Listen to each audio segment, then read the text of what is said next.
దెబ్బలు తగిలాయా? నువ్వు ఈ పనులు చేయలేవు నాన్న. రెక్కలు ముక్కలు చేసైనా నిన్ను బాగా చదివిస్తాం. కష్టపడి చదువుకో. అమ్మా, నేను పెద్ద అయితే నేను చాలా బాగా చూసుకుంటా. పెద్ద ఇల్లు, మంచి కారు కొని మన ఊరంతా తిప్పుతా. నాకివేం వద్దు నాన్న. మేమెలాగూ చదువుకోలేకపోయాం. కనీసం నువ్వన్నా బాగా చదువుకొని గవర్నమెంట్ జాబ్ తెచ్చుకొని 4 రూపాయలు సంపాదిస్తే అదే చాలు. ప్రామిస్ చెయ్యి. ప్రామిస్. ఈ పని ఇంకా నేను చేయలేను. పొలంలో కలుపు తీయడానికి వంగి వంగి గుండెల్లో నొప్పిగా ఉంటుందిరా.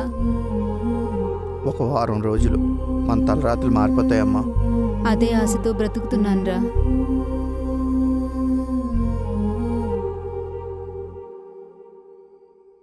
ఏం పేరు బ్రో? యేసు.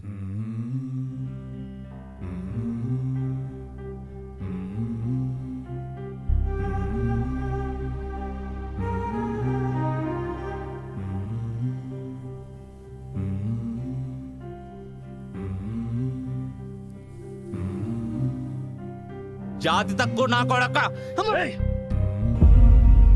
శ్రీనివాస్ ముసిమి, సనాఫ్ ఏడుకొండలు. క్వాలిఫై అవ్వలేదు తమ్ముడు. హాఫ్ మార్క్లో జాబ్ పోయిందా? బ్యాడ్ లక్ తమ్ముడు, మళ్ళీ 2 మార్కుల్లో పోయింది.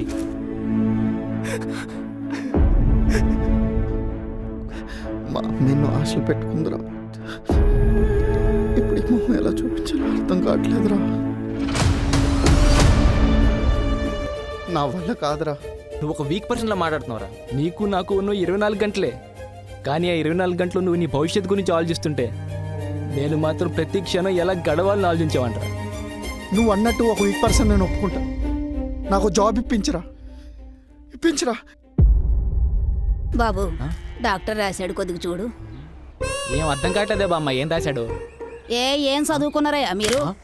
ఇదేనా చదువు? అమ్మ ముసలిది కోడి గీకినట్టు గీకెట్ రావడాడు. నాకెట్ట అర్థం అవుతురా ముసలిది నాన్న అంటే. రే ఊరుకోరా తమ్ముడు అన్న.